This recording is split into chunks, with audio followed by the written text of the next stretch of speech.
Welcome to 52 Weeks of Hope. This is where you get to hear how to feel happy, balanced, and worthwhile, how to make that lonely ache vanish and feel empowered, confident, and secure.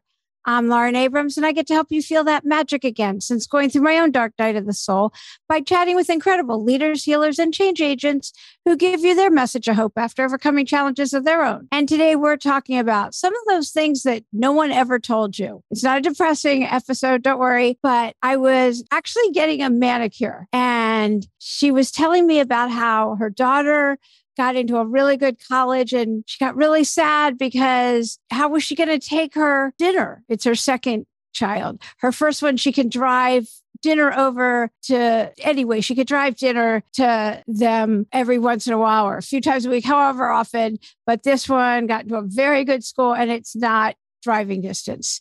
And she got sad and I got sad. And the two of us were sitting there crying because I'm reliving dropping my daughter, my oldest, at college, which was 2 plane flights away. Never forget driving. It wasn't even 1 flight away.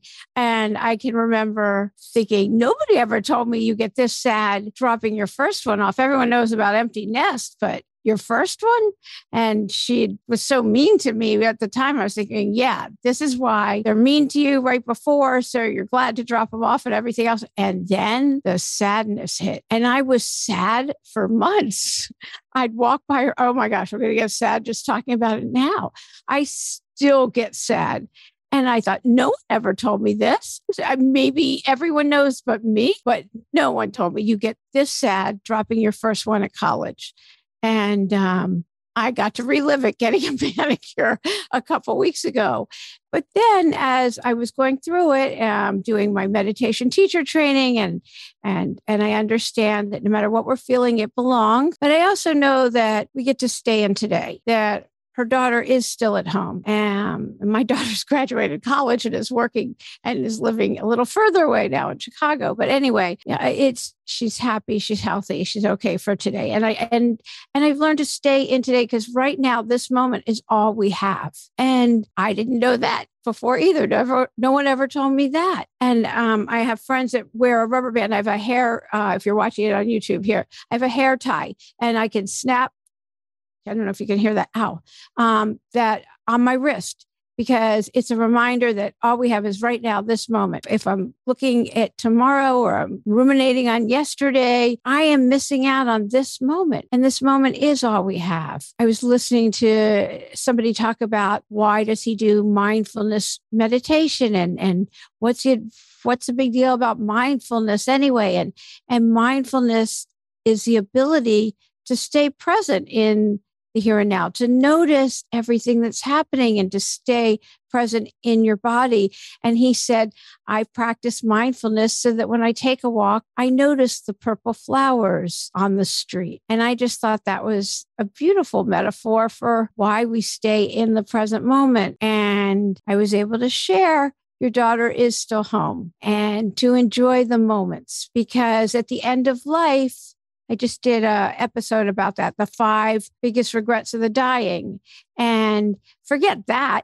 Think about your happiest moments. And that's in your life. They're moments. It's not, oh, I got a raise of this much money and I got a promotion, or it's moments. It's being with people.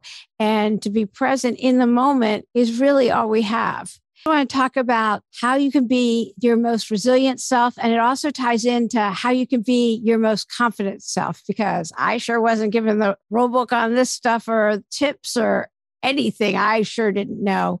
So make a list of everything you've gotten through that comes to mind. Just think of everything you're like, I'm never going to get through this. And you did. You got through it. Little, big, everything from the broken shoelaces to getting fired, the flat tires, the broken heart, stuff with your family. There's always stuff with your family. And there's always relationship and financial. No matter what it is, make a list of, just write it down or come up with a top 10 or top 10's good, or a top 20. Just write those out. Take a look. Think about it. Now, all of those things you've gotten through, you can help somebody else when they go through them because you've gotten through them. Instead of just giving advice, you're like, I got through it.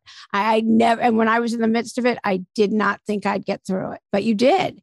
And you are, and you can see I'm resilient. I got through it. And look at you now. You've got other stuff because we've always got stuff. And yet here you are. So what is it you really want to do? If it's in your career, what does that look like? Right now is a really good time to do this too. What does it look like? What does the career look like? Are you working from home? Are you doing hybrid? Are you not working? What does it look like? What does it feel like? Write it down. Write down where you work, what it looks like there. What are you surrounding yourself with? Who do you surround yourself with? What are they like? What kind of people? Are you in charge of other people? Do you work alone? Are you surrounded by people? Are they the type of people that really lift you up? Are you lifting them up? Is it both? Does it go both ways? Think about that. Think about what kind of work you want to be doing and be really include all the parts of what it is that you're doing. Just like when somebody orders coffee from Starbucks, not that or wherever you get your coffee. I don't drink coffee, but I've been with enough people getting coffee and they're like, I want iced latte, hold the this and give me the that. They're very specific. Be specific on your list of what you want that to look like. Same if you're looking for your soulmate. Be specific, not what they look like, but what it feels like to be with them. Are they family oriented? Are they healthy? Are they spiritual or spiritually minded? Are they grounded? For me, it was very important that I respect them and they respect me. I get bored easily. So it was very important that I respect them also. So there were things like that. And family is important. And there are just certain things. I had a very long list way back then. And so same with the work environment. I know what kind of work environment I want.